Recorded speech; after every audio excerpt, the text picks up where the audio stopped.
সত্যি রাজা মশাই কি ভীষণ রাগী? ওরে বাবা, রাজা মশাই ভীষণ রাগী, জানলে দেবে ফাঁসি। কেউ দেখেনি রাজার মুখে কোনোদিনই হাসি। রাম গরুরের ছানা নাকি? কেমন করে রাজার কুমার বলবে ডেকে তাকে, রাজা মশাই ভালোবাসি আমি তোমার মেয়েকে। তাহলে তো ভীষণ বিপদ। এখন কি করে বলে সে আসল কথা, ভেবে ভেবে রাজকুমারীর মনে ব্যথা। এক যে ছিল রাজার কুমার।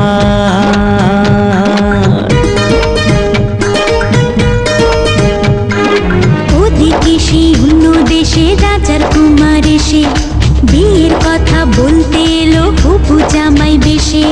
মনের দুঃখে শ্রাবণ এলো রাজকুমারীর চোখে।